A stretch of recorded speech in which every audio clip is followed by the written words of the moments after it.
Fuck, are you gonna update that shit? I'm in Pittsburgh with a lot of hoes. Young nigga with a bankroll.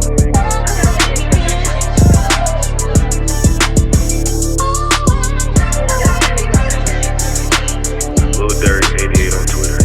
Junior Durk _88 on IG. Yeah. Cartoons was the last shit on my mind. I was chasing folks. Hey.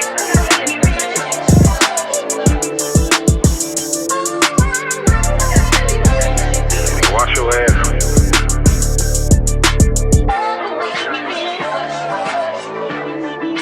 Brocos get nothing.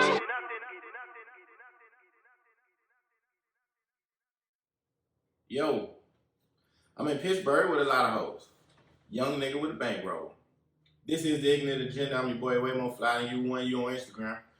Way more fly than you, two yous on Twitter. Your baby mama's favorite single father in the building. To my left, big black nigga with a bald head. Yeah, we back. Lil Durk 88 on Twitter, Junior Durk _88 on IG. What's happening, cuz? What's going on? Chillin'. Still high from yesterday. Yeah, we gotta start drinking that jungle juice. What you need to do is man, yo motherfucking business. Hey man, shout out to my weed juice dealer. If you're looking for weed juice, hit me up. I've been high since 1 o'clock yesterday. And it is a good high. It's not, I know a lot of people. First and foremost, Timeline Talk every other Wednesday, 8 o'clock. Hosted by Empress Raw and your boy, way more fly than you. When you're on Instagram, way more fly than you. Two yous on Twitter. But at any rate, that show is progressing quite nicely, I should say. I think it's pretty fun. You know what I'm saying? And I'm interested to see how many other people we get on that. Mm-hmm. That's that. Now, people that do edibles, lend me your ear. I was having a conversation with somebody that she went a little too hard on the edible. See, you gotta know when to pace yourself. So she was at a gathering of sorts, and they had, I don't know what type of edible they had, but it was 6,000 milligrams. Mm-hmm. No, 600, sorry. 600 milligrams. For those of you who didn't do quite well in math and measurements, this might have been around, pre-algebra. Right. This is a pre-algebra discussion. So pre-algebra, you learn about measurements and shit like that. And 600 milligrams in the form of cannabis is a lot. Yeah, not 6,000. Yeah. Usually, most of the good edibles, a good edible portion is about 10 milligrams. So if you take 10 milligrams of an edible, that is sufficient. Like usually it'll come in a gummy or a cookie. Look for the milligrams. So 10 is like a real good high. She had 600? She had 600. Sheesh. But she had 2 of them because she took the first one and she didn't chill. And she was saying how, I don't feel nothing, this and that. This edible's weak. And then she took another one. And then that's when life took a drastic turn. Probably butt naked on top. And, I've never had a bad experience on edible because I pace myself. Mm-hmm. If you come to me with a big ass cookie and then I ask you how many milligrams it is and you say, man, I don't know, I just made it. That's my first clue to take a piece at a time. Mm-hmm. Because these niggas out here, they just throwing weed in the pot, they boiling it, they're making the butter, and then they making cookies. They're not really using no type of measurements. That's crackhead shit. Correct. So that's why I try to stay away from those folks. However, my weed juice man, I trust him. Yeah, he shot me 2 bottles the first time. It took me about a month to finish the first bottle. But I was pacing myself. But it is a really, really good, it's a good high. You know what I'm saying? And yesterday was proof of that. I was vibing. We went to Red Robin for the first time. Your first time? Yeah, my bad. It was my first time, yeah. My dogs, they took me to Red Robin. I was so excited. Okay, I had never been. I just always used to hear the commercial. Red Robin. I always heard it, always wanted to go. I knew they had them big ass fries. And so, yeah, we had a good time. We took the kids out there. And it was vibing, man. I did. I had a good time. And our waitress was cool too. Yeah, she was, because we had 5 kids. Mm-hmm. So she didn't get exhausted or like impatient. So. She didn't forget the order. Right. None of that. And she was light skinned. You know how light skinned women be tripping all the time. But it was great because we were out and about, and it was this black family that seen us, and I think they were amazed at how they could see 3 black men out with all their kids, and their kids is under control. Right. Because, and I thought about that too on the ride home. I'm just like, wow, like she was really shocked that it wasn't no women around. None. It was just us with the kids. Mind you, from ages, how old Jada is? Jada is 3. From 3 to 12. Yeah. And they all fall in the gap. And there's 5 of them motherfuckers. So from 3 to 12, it was just us, and she was just in amazement, like, oh, that's so good, you know, and all this other stuff. So y'all niggas need to take care of y'all kids, because y'all making us seem like superheroes. Exactly. Niggas playing on all that. Yeah, you know what I'm saying? Like, we wasn't, this is normally what we do anyway. Right. We just happen to stop at that restaurant. Yeah, we were supposed to do hibachi, but some of the kids like, the kids, they weren't going to vibe with the hibachi. I know Kyle probably would have, all right, but the rest of the kids went. So we settled on Red Robin. We had a good time. Yesterday was straight. Happy birthday to my godson. Yeah. Happy birthday, man. We had a good time, man. We was we went to get it. If you all, oh my bad, I'm jumping ahead on the topic. But we went to Get Air. For those of you who don't know what Get Air is, it's the HUD version of Sky Zone. Ain't that the Sky Zone one? Yeah. I don't know if I've ever been to Sky Zone. Sky Zone is the white people version. Mm-hmm. Get Air is us. That's right. Because they had a ball yesterday. Yeah, and they had a good time. But Get Air is a indoor trampoline park. If it's one in your city, please take your kids. It's an amazing time. But we had a good time out there at the birthday party. So yeah, man, that was just our weekend. Have you had a chance to hear T.I.'s album? I did. I enjoyed it a lot. Yes. Excellent project. For anybody that knows me, they know I'm one of the biggest T.I. fans there is. Of the music. I'm a fan of him as a person as well when he's not doing monkey shit. You know. Whenever T.I. do monkey shit, I kind of distance myself from him, and people make fun of me because they know that's my favorite rapper. But this time around, the only monkey shit he did was he was in the club for the album release party, and they let him have it. They always let him have it. Basically saying, how you gonna say the community and you... I did see that tweet. And you in the club with no mask on for your album. The community. You're endangering the community for an album release party. Which, man, it did make a lot of sense. You know what I'm saying? Like, I get it. You still gotta move, you know, you gotta move forward with life, and you still gotta be able to make money and produce your art. But yeah, they was frying my dog. He was fresh though. But he was in that bitch, no mask on. Him and Tiny. Nobody had we raw dogging tonight. Him and Tiny, boy, they just in that bitch just chilling. Like Tiny revived too. Like she's been in the house in like 3 years. Like it ain't a pandemic outside. Man, that shit was funny. But the album is titled The Libra. I haven't gotten around to what the actual acronym stands for. Well, you can cut that shit off his face. Yeah, he do. I don't know what's up with Tip. He trying to grow a beard. It ain't working, brother.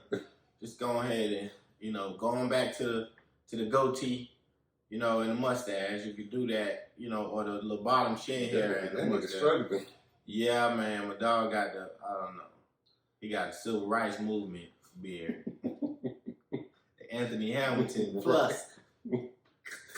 Oh, yeah, I thought he that shit tripping. was a tattoo. Yeah, but on the song titled, what's the name of this song? It's featuring John Legend. Oh, John Legend? Yeah. We did it big. Okay. So We Did It Big is 3 verses on the track, and he's paying homage and tribute to some of his closest fallen friends. Mm-hmm. I feel like the first person was Big Phil. I gotta go back and listen to the verses again. I feel like the first verse was Big Phil. The second, I think it's the second verse. But in the second verse, he pays tribute to his homeboy Cap. Now I don't know who Cap is. I just know Cap through him always talking about Cap. And his homeboy, who I think he had caught a murder charge when T.I. was coming up, and he ended up doing time. But then he got out not too long ago, like a couple years ago. But he ended up passing away. I forgot what he passed away from. But at any rate, in the verse, he mentions how Cap had just got out of prison and they was going to some kind of release party. It was either a movie release party, an ATL release party, or some shit like that. It was some kind of movie premiere. And Cap got drunk and he peed, and the pee got on Drake. I saw that. I saw the thumbnail. Yeah, so that was a thing back when Meek and Drake was beefing. Saying how, Meek was making fun of Drake, saying he got peed on by a nigga. But it wasn't nothing like that. It wasn't like he just pulled his dick out and started peeing. Yeah. No. Yeah, so Julia Beverly, do you know who Julia Beverly is? Yeah. So Julia Beverly is a white woman who she started Ozone Magazine. You remember, have you ever seen Ozone Magazine? Yeah. So Ozone Magazine formulated in the Orlando area, Orlando, Florida, I think it was. Well, it didn't formulate that, but they used to have the Ozone Awards. This was like one of the best publications we had outside of XXL Source Magazine. We had Ozone. Ozone was more so like for the hood, underground. They were recognized, you know what I'm saying, underground.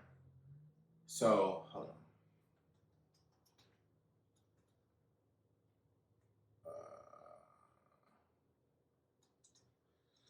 Yeah.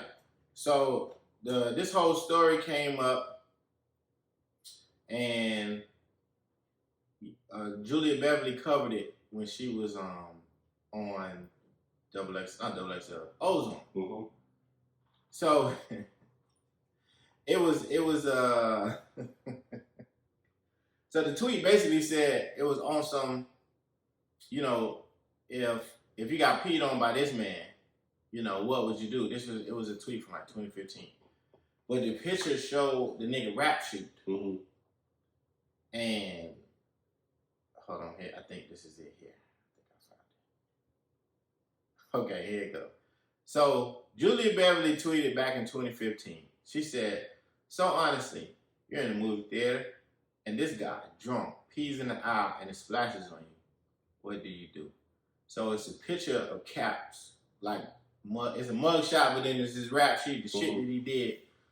So black male is about 5'7", 195, right? Then it scrolls down to incarceration details. Major offense, murder. Most recent institution, Hancock State Prison. Max possible release date, life.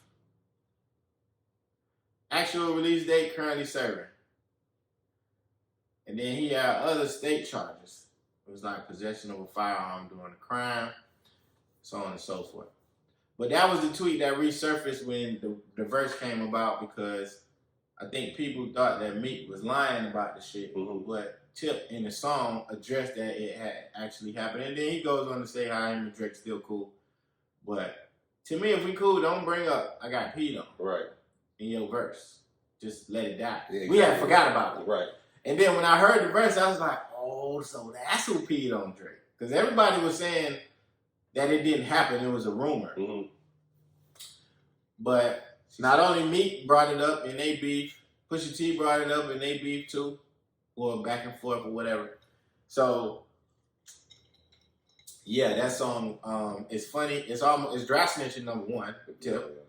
And it's funny because we didn't know that. You have now confirmed that it in fact happened. And I think that if Cap wasn't deceased, he wouldn't have never brought this up. I don't think he sounds like that rap sheet. I think he got bigger story.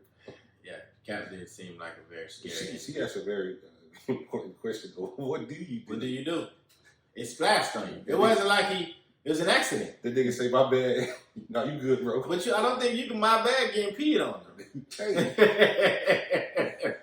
You can't my bad getting peed on. Oh, man. So, yeah, that was But the album overall, great sounding album. He got some bangers on there. Yeah. Ross is on there. Eric Bellinger is Tokyo on there. Jets. Tokyo Jets is on there. Snoop Dogg is on there. Jeremiah is on there. A lot of this, few of the records produced by Hitmaker and Hit Boy. Tip, you did an amazing job. I will defend this album in every Twitter debate that I have moving forward. It's an amazing album. But yeah, man, I don't know if I would want you to tell the world. Yeah. Right. So that's a split splash. Nicki and Drake just need to go ahead and get married. Yeah, they need to fuck him. They need to do something. Nah, she don't need to fuck him. He'll probably fall in love. Yeah. Drake the type of nigga that be looking outside your house in the middle of the night. It appears as if they're trying to move towards like having a better relationship. Nicki Minaj and Drake. Mm-hmm. Because on Nicki Minaj pitched the Drake play date for their kids on a remix to Sada Baby's Whole Lot of Choppers. Mm-hmm. I've never heard that song. Have you heard that song? Mm-hmm. Is it a good song? It's straight. Okay. So on the remix, she says, to be honest, I hope one day we do a play date with Adonis.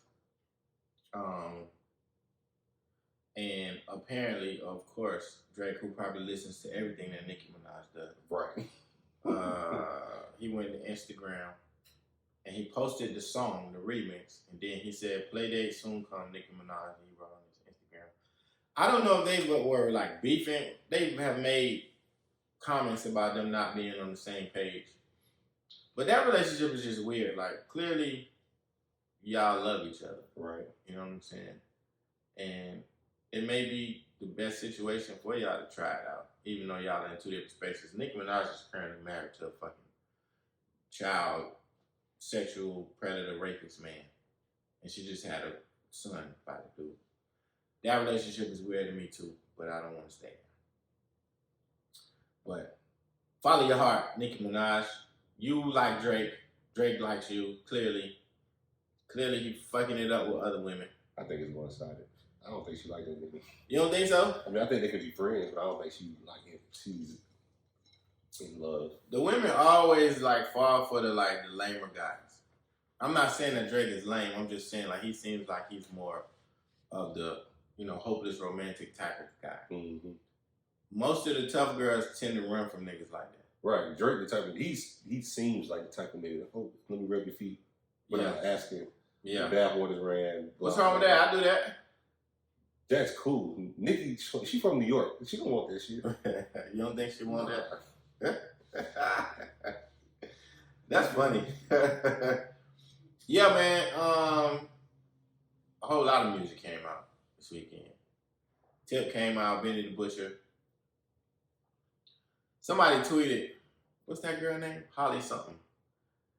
Tweeted that Trey Songz got the best album of 2020. I still don't know the name of his album. Oh, man. But your reply was great because you acted like K-Camp just did. Yeah, like stop playing with K-Camp now. Seriously. And she was like, who? She didn't even say what. I said Kiss 5. Yeah, trying Kiss 5. Right. And she said who? First of all, Kiss 5 isn't a person. Kiss 5 is an album. And it's one of the better albums of 2020. It hasn't been that much music released with that much replay value. Kiss 5 definitely can be put on shuffle. You can ride it straight through. Or you can just bounce around to different K-Camp songs and make you a playlist. But he has been one of the more consistent artists of the last 5 years. Right. Quietly. She said who? She damn near made me mad to my Trey Songz. Let me get the fuck out of here. R. Kelly's lawyer said no one intervened when the singer was attacked. This is funny. Why would they? R. Kelly has been sitting behind bars for over a year at this point, and it's been a year that long? It don't feel like it. Bro. Like, it really don't feel like it. Wow. He's been sitting behind bars for over a year at this point. Every time he's made to get out, he has been denied. The singer's decades-old allegations of sexual abuse came back to bite him in 2019 in the wake of survivor R. Kelly. Okay. It said Kelly's legal team filed court documents claiming that their client has been beaten down in prison without anyone having raised a finger to intervene the singer from getting harmed. According to documents obtained by CNN, Kelly's lawyer claims surveillance footage from MCC in Chicago reveals an inmate roamed a great distance before carrying out the act without any opposition. An unresolved issue remains as to whether MCC personnel encouraged and then allowed a beating of Mr. Kelly to take place. Michael Leonard, one of R. Kelly's attorneys, wrote. That alone merits an evidentiary hearing. Jeremiah Farmer, the man claimed to have beat R. Kelly's ass, said that the incident was done to raise awareness of his own case. One of the guards, D. Schlosenkim, allegedly met up with Farmer ahead of the attack in his office. Farmer reportedly ignored the guard's orders to stay in his office, finding a way to Kelly's cell and beating him. Shahowski said he intervened by using pepper spray on Farmer to get him off R. Kelly. So the singer's team now wants to question Farmer. You can question that nigga if you want to. He beat his ass. What's the question? How hard did you hit him? That's R. Kelly. R. Kelly, you need your ass beat every day. I don't feel sorry for you. That nigga is a number, bro. Like, nobody gives a fuck. That's what happens when you break the law. You go to jail. You are a number. And depending on the crime will depend on how much you get your ass whooped. Right. From what I see on TV. Because I've never been to jail nor prison. Mm-hmm. But all of the shows that I enjoy that talk about jail or prison, clearly there's a code within those walls. Mm-hmm. I've been told that it's no women, no children, no rape. Right. So, R. Kelly, you violated the last one. Raping. Mm-hmm. So therefore, and then niggas know, because you dodged the chain gang for a long time. Exactly. We talking about decades before you were even persecuted like that. Them niggas waiting to beat your ass. So you got to think, it's niggas in there that's been in there since you first came out and the allegations were jumping. So R. Kelly, I personally don't feel sorry for you getting your ass beat. I think that they should beat your ass every Tuesday. Everybody has just I don't know what game to say Tuesday, but just pick a day. You know what I'm saying? Beat his ass every day. All these jokes about how the jail talent show gonna be and all of that. Yeah, that's funny. With R. Kelly there, he gonna win the talent show every day, but he need to get his ass whooped every Tuesday. Just for the rest of however long he in prison. He might as well just face it. Because you a scumbag, bro. That nigga come out his cell dragging out.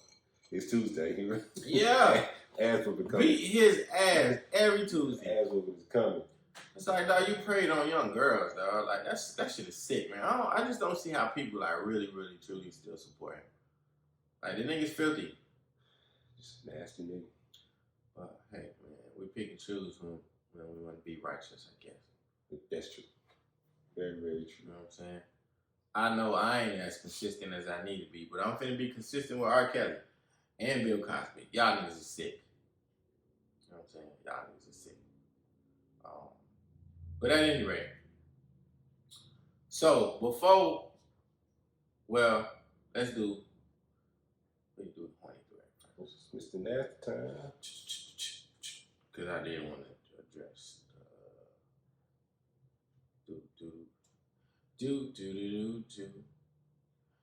do. Horny thread coming to you live. Where we stop at? I don't think I read these. I don't remember where. Keep going up.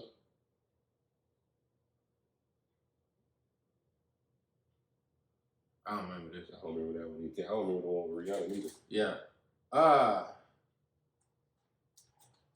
what is this?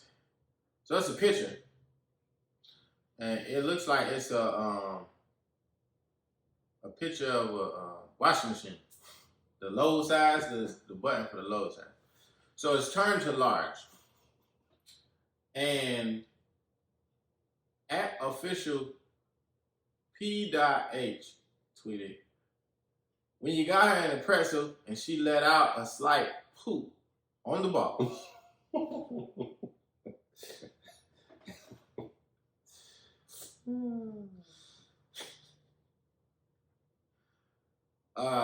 At Steph_something. Her thing is Jada Pinkett Shakur Alcina Smith burner account. That's her name. Jesus. She said, "Happy Wednesday, everyone. Can I get a wagon thread started?" So she posted a picture of her, and she's very blessed. She got a lot of ass, ladies and gentlemen. She's in a bathing suit, and at Still Unruly said, "I wish I could be your toilet tissue." She responded, "Jesus Christ, dude." These women be shocked at y'all niggas though. Oh man, that's funny.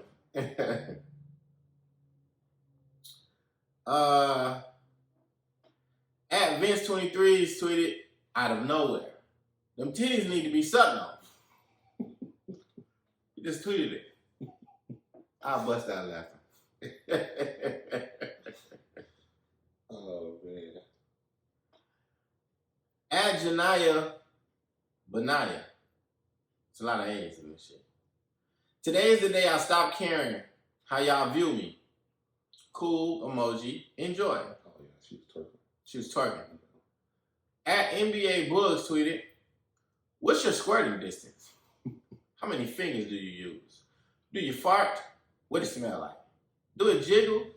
What's the pH balance of the squirt? You be secreting juices? Can I try it? Do it taste like premium spring water? What's the pH balance of the squirt?" What's wrong with these niggas? He was dead ass serious. He got 3 retweets, 14 quotes, and 24 likes. Wow. At Black Suede Pumps tweeted, "Black women are fucking everything. Hot damn." And there's a video, I guess. There's a whole bunch of black women at a nice little event. Oh yeah. I was able to screenshot one of the women and she was gorgeous. Mm-hmm.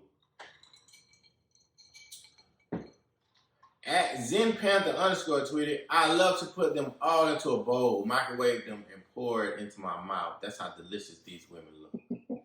This nigga look like Joe Budden and fucking Carlos Boozer put together.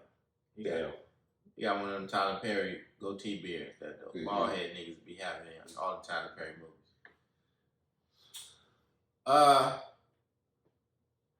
Let's see. At Kylie's, this nigga's name is at Kylie's Discharge. All right, that's just let you know. Tyree, you're a nasty nigga. That's his name in his bio. "I want to come at her while she's on her period and watch it drip out like strawberry milkshake." 15 retweets, 25 quoted tweets, 253 likes. These niggas on the road. That was at the time. Ain't no telling what that shit look like now. These niggas are out of control. Hey man, y'all niggas tripping, bruh. Bro, I think her name is Ghetto Barbie. And she was like, "There's niggas in my DM that want to sniff my pet." These niggas do though. It's like crazy. All right. Bro, the holy thread give you a headache because I laugh so hard. Bro, that's just, it's some niggas. It's some niggas that need help, man. They do. They are scared. They don't need to be around people at all. They really don't. Oh man, that shit is hilarious. All right, so before we get into a topic that will probably stem from this conversation, I was put on to the Duval and what's that? I don't remember. This nigga's name is Duval. Who y'all know who I'm talking about? Duval and his wife. I forgot her name. It's called a Dead Ass the Podcast. Or Dead Ass Podcast. I guess that's the name of it. So Duval he Instagrammed, my bad. Monogamy in marriage, sex after 10 years. Even after 10 years of marriage, KK and I still debate about how we prioritize sex in our relationship. The biggest difference between early debates and now is that these debates are rooted in understanding. You don't have to always agree with your partner to understand their perspective. We've learned to ask each other questions with the intent to learn and problem solve as opposed to trying to win and be right. Because there is no true winner in an unhappy marriage. I agree with that. On this episode of Dead Ass the Podcast, KK and I discuss the truth we've discovered about marriage and monogamy. We also explore what is needed to better prepare young people who aspire to one day be married. Question: how many of you men and women felt adequately prepared for monogamy when you decided to get married? Listen to the full episode, Dead Ass Podcast now. Click the link in the bio wherever you get your podcast, right? So, the topic, I think the clip that everybody saw was him basically saying, if women didn't want to have sex with only one guy, why do they pressure men into being in monogamous situations? Mm-hmm. So I disagree with how he phrased the question, but I understand where he was going with it. In essence, what I believe to interpret from what he was saying is, hey, y'all complain about niggas wanting sex a lot. Y'all complain about niggas wanting sex a lot, but why try to lock him down in a monogamous relationship if you know you're not only going to want to have sex with him? Mm-hmm. And on the flip side of that, I didn't take that argument to be that they don't want to be monogamous. You want sex, to me, in seasons. There are certain seasons when you are extra, extra, extra horny. Right. And then there are certain seasons when you kind of want to just be left alone. You want a different form of intimacy outside of intercourse. Whatever the case may be. So, one, I wanted to ask you, and feel free to plead the fifth, because I like eating at your house. And I like smoking weed at your house. I ain't no punk bitch. So depending on how you answer this will impact my ability to eat and smoke at your house moving forward. But do you feel that you were forced into a monogamous relationship? No. Okay. And I agree with your sentiments. But I think it's like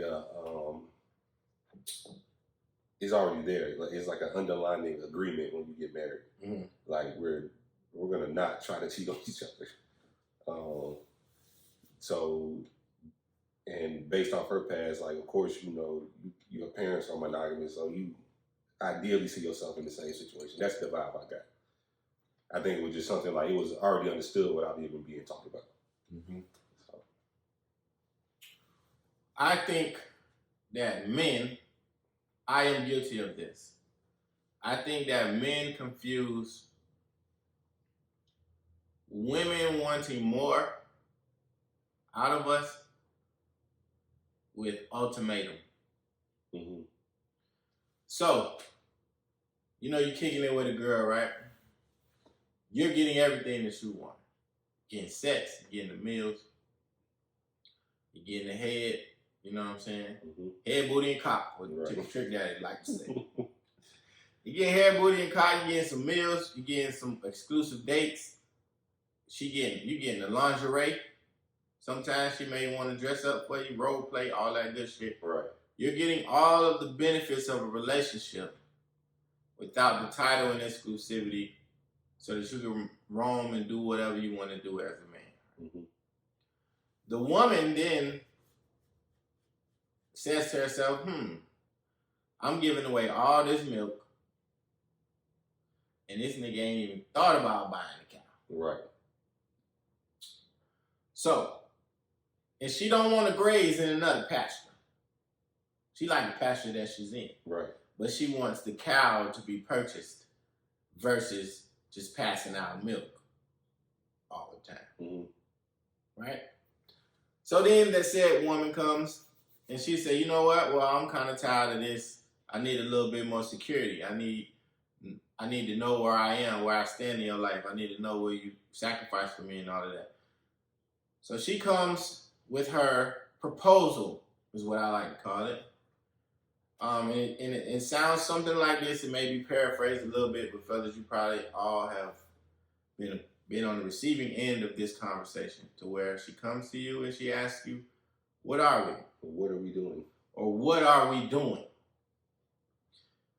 You know, because I'm just not going to keep fucking somebody I'm not in a relationship with, or I'm not just going to keep acting like I'm in a relationship and I know I'm not. Something along those lines. Automatically, fellas, what we hear is, uh-oh. That's what we hear. I know that's what I hear. It's true. You know what I'm saying? Yeah, uh-oh, this train is about to come to an abrupt stop. Right. But I like being on this train. So I got two options. I can stay on the train. You know what I'm saying? Pay full price for the ticket. Because I've been riding for free pretty much. Pay full price for the ticket. Or I can get off at this next stop. And hope that the next train that comes along is just as fun as the train that I was on. Right. But that's a chance you're taking. That is a chance that you're taking and you're gambling on. But I think that a lot of times we confuse that with an ultimatum versus her just wanting to secure this good time that we're having only for you. But and what niggas don't realize is that it could get even better. That is true. And I am guilty of that. So you're hopping off this train and you don't know this next train may be right there than a motherfucker. The bad brakes. The shit break down in the middle of nowhere. Yep. The conductor, he don't know what he's doing. Right. They don't bring you a pillow or a blanket for the long 12-hour train ride that you probably got. Right. So I said all of that to say, you know, I don't think it's forced. I don't think monogamy is ever forced on us. Like, I used to think like that when I was much younger. I used to think, oh, she's just trying to, you know what I'm saying, get in a relationship with a nigga. Like, why she tripping about, man, everything going fine.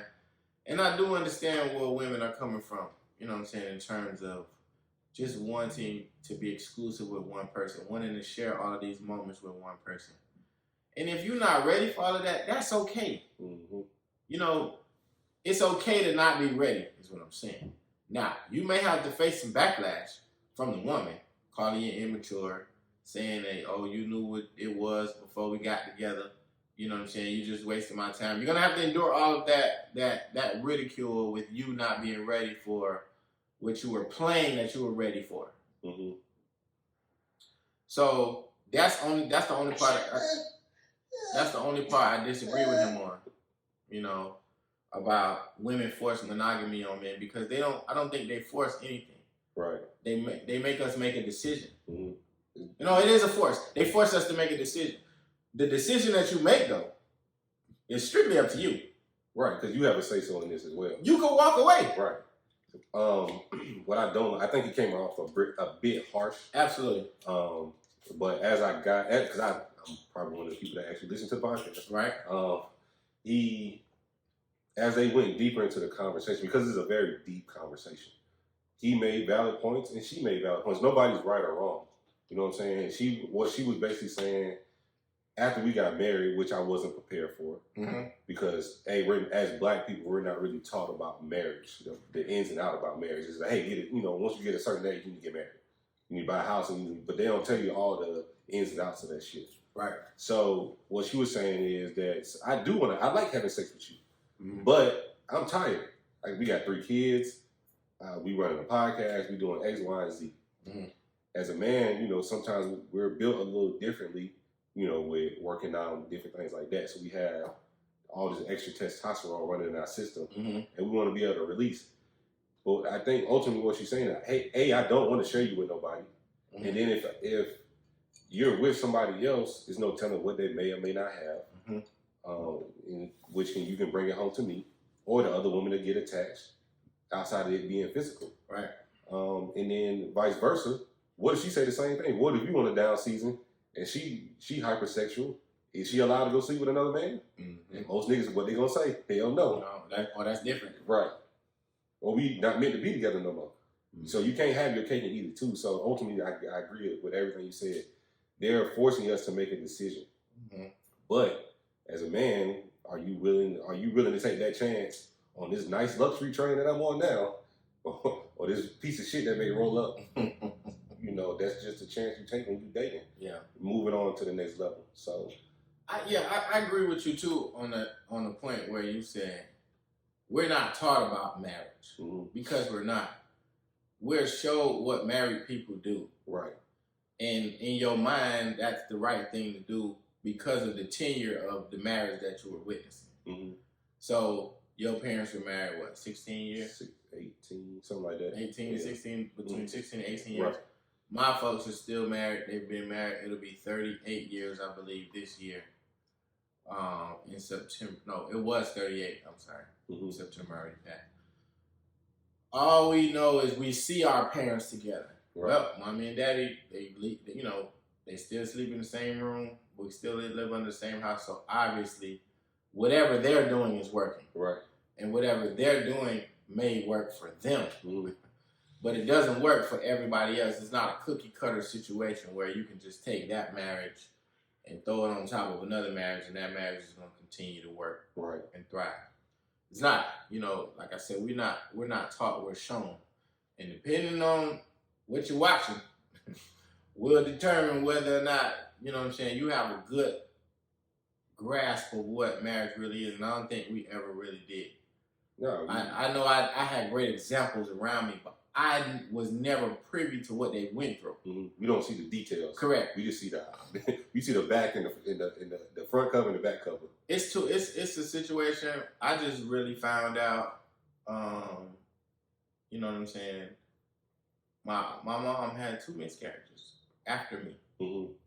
Before Jamal. Before my brother. So it was really supposed to be 4 of us. Right. Which now that I think about that. You know what I'm saying? That's amazing. Like it was for a while. It was just me and my brother.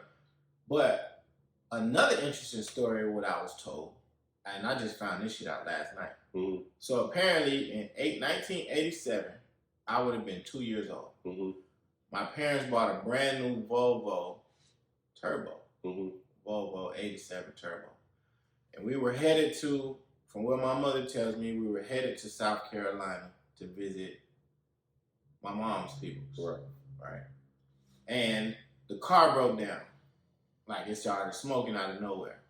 Car broke down, there's carbon monoxide everywhere, this and that. My mother was pregnant with my brother or sister to be at that time. Because I was 2. So this would have been 87. So shortly thereafter, so they had to tow the car to the dealer because it was so brand new. They ended up getting the car fixed overnight, and then I think my uncle took my dad back to Savannah because my Uncle Lee came and got him from Savannah. So they was already... we was already damn near there. Right. Uncle Lee came and got us from Savannah, I believe, drove the car to the dealer, took us to grandma's house, came back the next day, got the car, they had fixed it. Right. Shortly thereafter, my mother had a miscarriage. From the carbon monoxide? That's what my dad was... That was his claim. That had that not happened, she probably would have lost the baby. Like, he was trying to sue Volvo and all kind of other shit. My mom said that's why she didn't know how to tell him nothing, because he always trying to sue somebody. But, yeah. But at any rate, like, that is a story that I didn't know until I was fucking 35 years old. Right. You know what I'm saying? So, I said all that to say, there are fine lines or writings behind this wall, this image that is shown in front of you about marriage or about a relationship. I treat that just like pictures. Mm-hmm. You post a picture and everybody look happy in the picture. Anybody can be happy for 3 seconds. Goals, mood. Anybody can smile. Anybody can smile through whatever they're going through for 3 seconds. Right. I'm sorry. That doesn't tell me how good or bad your relationship is. That just tells me that child can put on a good act in front of people. Right. Are y'all happy at that moment? Right. So, in going back to what the overall point is, right? Just about monogamy and being in a monogamous relationship. Do you feel sometimes that when you're as you're in your monogamous relationship, you could be missing something outside of that relationship? Because our minds wonder. Yeah. Hear me and hear me good. Joe, Yeah. You of course you wonder, like, Mm-hmm. you know what I'm saying? Is just on maybe just focus on the physical. Is the pussy better? Right. Does she suck dick better? Right. Or you see a woman driving a nice car. I wonder what she do for a living. Right. Would I be elevated to another level? But at the end of the day, you still taking a chance. Yes. Like so that'd be my rationale. Like I don't want to take a chance with somebody that may not be as compatible to me that I have with my wife right now. Mm-hmm. Like a woman may not want to cook. I don't like eating out all the time. I can do it occasionally, on the weekend. You don't feel like cooking, okay, cool. But I don't want to eat out every day. Right. I don't want to. I don't like a lazy spouse. Yeah. You know what I'm saying? I don't want to do all the house chores. Mm-hmm. I can, we can split it down the middle or whatever rationale we come up with. So that's always my rationale to myself. Right. Yeah, you look good. You drive a nice car, but what are your flaws? And that's what scares me the most. Would you ever abstain from sex during the marriage? What's the reason? I don't know. It could be anything. It could be. If it ain't nothing medical, I don't understand what the problem is. But sometimes people like they fast, and they try to recalibrate their intimacy. So sometimes I've heard this before. They've abstained from intercourse, but still found other ways to be intimate to draw them closer. Yeah, fuck that. You can abstain from pork or beef or whatever. Not the pussy. But you get this dude. I'm sorry. Doing that. I feel you. I do. I understand exactly where you're coming from. I got a partner of mine that nigga, he went a whole year without having sex. I don't know if he cheated. Now, he wasn't in a relationship. It was just something he chose to do. He did a sex fast. Right. Now, mind you, we are at the peak of us wanting pussy. We had been like 22, 23 years old, some shit like that. I need to talk to this brother. And he had the wherewithal to know that something in his life was off balance and he needed to recalibrate. I tell him about this shit all the time. I'm like, bro, I commend you. That's some hard shit to do, to recognize that, hey man, I might need to cut sex out of my life for a period to get back right. At that age, like I was trying to fuck anything in some heels. I need to eat, and I ain't talking about just regular meat. Like, I gotta eat, bro. Mm-hmm. Like at that age, like pussy just all like it could just be the pants she wearing that day. Okay, I need to hit. Right. Like that, I need to talk to him. I need to see what his vibe was. Yeah. Because the longest I ever went was 6 months, and this was like during the height of our separation. So I was literally trying to get myself back on my feet, and then because I can't really entertain nobody if I don't have the bread. Yeah. I can't court you if I don't really have it. Yeah. You know what I'm saying? So that was the longest I've been without sex. I think I got some head in between, but the other than that, I did alcohol for Lent, but I can't really say I sustained. Like I try to stay away from like certain things because of my diet and what I'm going through right now. But just saying no to certain things, I'm straight on that. Do you feel that you were adequately prepared for monogamy when you decided that you were going to ask Sierra to marry? Hell no. I mean, at like what you said, Buddy was like 21, 22. So I got married at 22. No. I know I wasn't. I thought, here's what I thought. I thought that, hey, all I got to do is stop hitting up bitches. And they'll go away. Right. And if they go away, then I can focus on what's in front of me. And I think oftentimes we equate forcing ourselves we're not talking to bitches with monogamy. Mm-hmm. Monogamy is, to me, this is my person. This is where all of my focus is going. Nothing could distract me. No physical being could distract me away from this person that's in front of me. Mm-hmm. To me, that's monogamy. Being mature enough to say that you're not even going to allow things to distract you. Right, you putting blinders on. And then you've gotten to a point mentally and physically that you don't even see these other things. I understand that we're human and we're attracted to things. But you can see something, it can be attractive to you, but that is the furthest of your thought. Mm-hmm.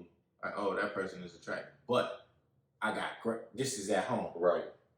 That's basically like, that's my mindset. Yes.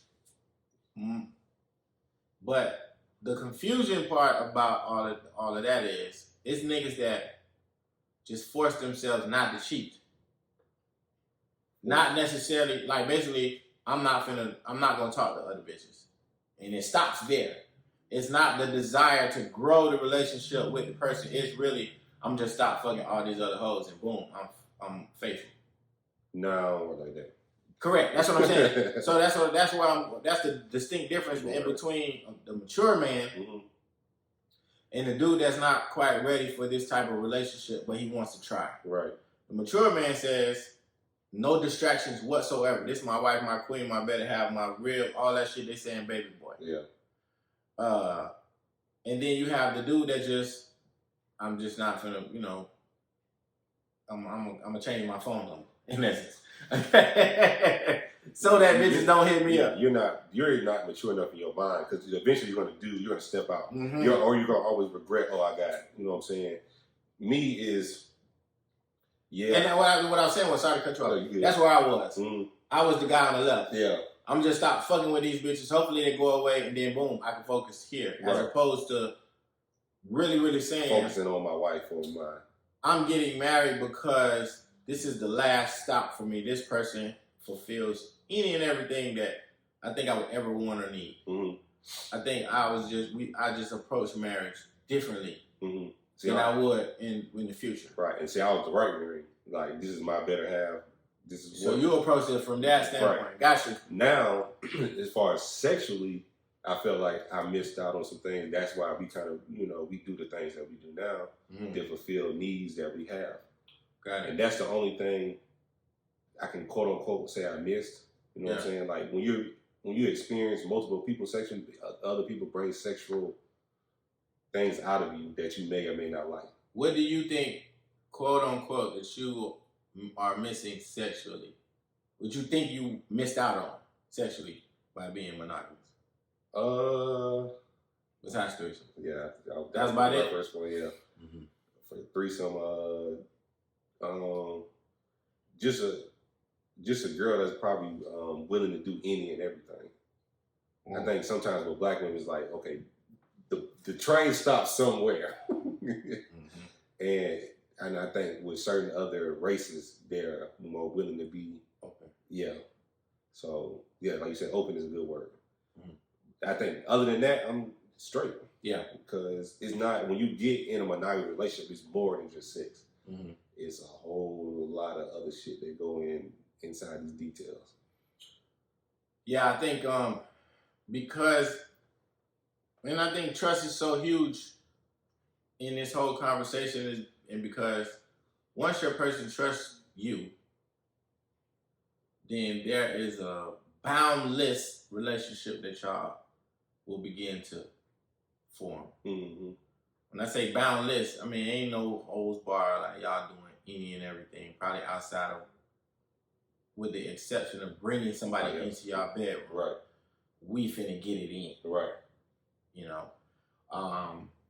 So I thought that this was a very, very interesting conversation because he alluded to the fact that, women force monogamy on men, but it ain't really a force. Like you have the option to walk away. Mm-hmm. You have the option to say, I had a great time with you, but I'm not ready for what you asking me right now. Right. Because I feel like we're not compatible on whichever level it may be. Or I still want to fuck other people or Right. deal with other people or entertain other people. Right. And I know that I'm not going to be able to do that With you. with saying that I'm going to be exclusive with you. Right. Because with that comes, you know, you can't just say, yeah, I'm about to go out with such and such. You know what I'm saying? So I hit you up a little later. Mm-hmm. It don't happen like that, you know.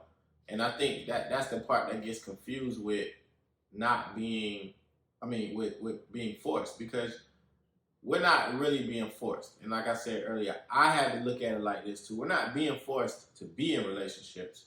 We're being presented with an opportunity to be in one.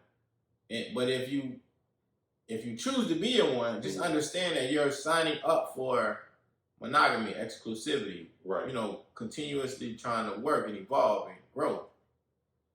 Or you could just choose to walk away, and a lot of niggas don't be wanting to do it. Right. But it also, like, what I really like, they dove deep into a deep conversation. A lot of people think that my nigga happy because I got this and I got that.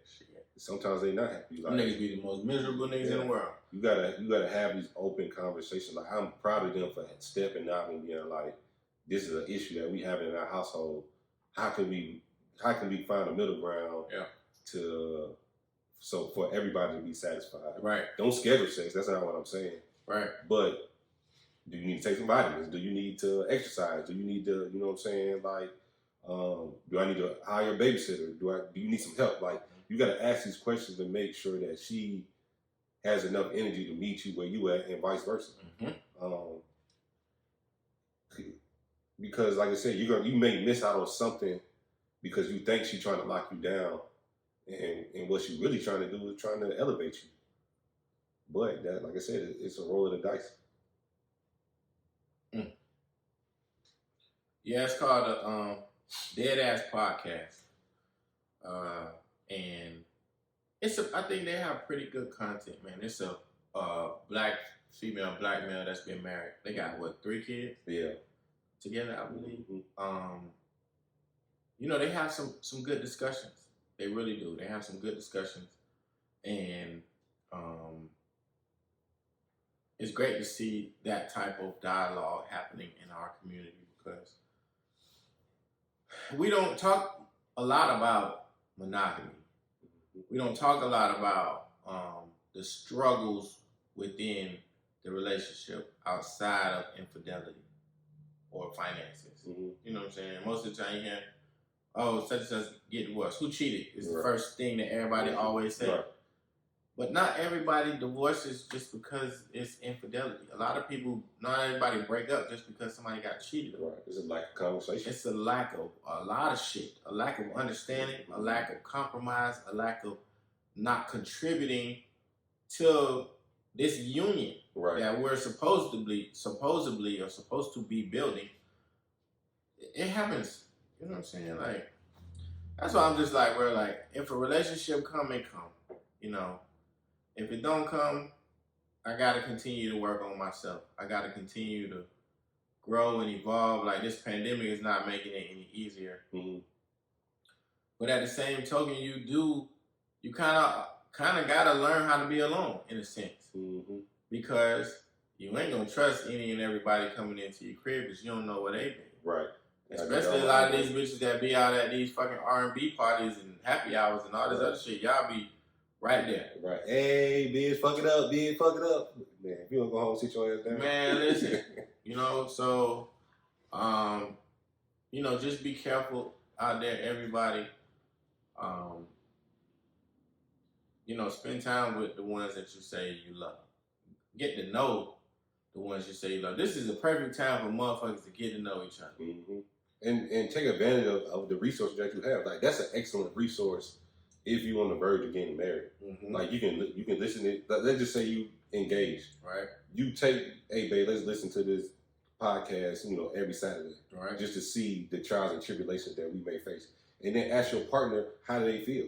You know what I'm saying? Right. How would you handle this? How would you handle this discussion if it was brought up in our marriage? Yeah. Take the tool. Like, hey, we all walk around with a fucking computer in our pocket. Yeah.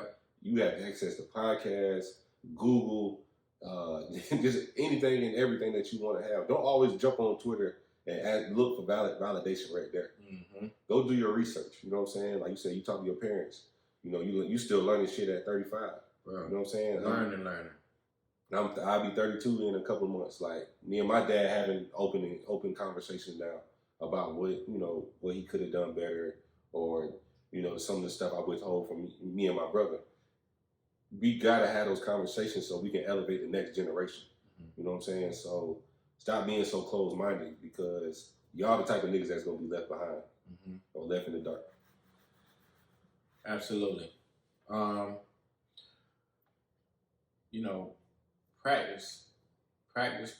Practice being good stewards of your partner. And when I say that to say, we as people gotta learn how to tap into one another's inner. So I had a conversation with a friend of mine who there was a rough exchange, which I didn't think that it was a rough exchange via text message, but the last text message combo didn't go quite well. So when we spoke again, the first thing that she said was, "Oh, I didn't think I was going to hear from you again because of how the last conversation went." So, and my thing is, I always let people know when I don't like something. But that may or may not be received well via text message. So there was a comment made, and I said, I hate when you do that. But it was via text. Right. The follow-up to that was an emoji that I would interpret to mean, well, I don't care what you're saying, it don't even matter. Right. But that person that used it doesn't interpret it to be like that at all. Right. So it was a breach in communication. And I later found out what that emoji means to that person, and I explained, well, this is what it looked like to me. Right. But I said all of that to say that, we have to continuously learn people and how to communicate with each other, because it's so important. Tone, delivery, and content go a long way. What the fuck you doing versus you made me uncomfortable when you did that. Right, yeah.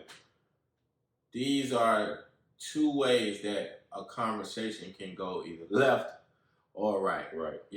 And I'm a work in progress when it comes to that. And I'm still trying to learn how to address certain things that are bothering me without it being a big deal to where now you're upset and we can't even address my issue. Right. So that's y'all went off on another term because somebody used the wrong terminology. Because I used the wrong term, but it's my problem that I'm bringing to you, but now you're offended because you didn't like how it was presented. Right.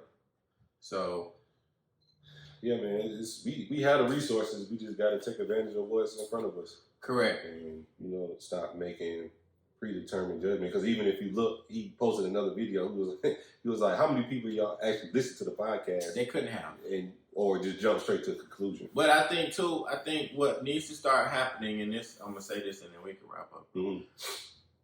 People need to be conscious of how things are received. Right. So because I don't think it was them that, chopped up this video in that manner. It was a media blog, but they only took an excerpt out of the conversation, right? Because they knew that it would spark some form of controversy. And controversy gets people talking, it gets things moving. So if you are in control of your content, I will say be mindful of how information is presented, because everybody isn't on the same IQ level. And we see that now with headlines. Why you think it's all this clickbait and all this other shit going on? Because people don't even click articles. They see the title and they say, oh, that's what that's about. They already have formulated their opinion about what happened. And then now it's off to the races. Now you got to do damage control later on, try to clean up some shit that never really existed. So, yeah. Communicate better, people. Tell people that what you don't like. You know what I'm saying? Tell if a bitch ain't sucking your dick the right way, hey, you know, I just want to have a conversation with you to see how we can improve our sexual experience because at the moment I'm not fully satisfied. Right. For sure. That go a long way versus I don't like when you suck my dick. Well, damn, like that could. Well, how did we get here? Right. and we got to stop being overly sensitive. Listen to what the person has to say before jumping to that ultimate conclusion.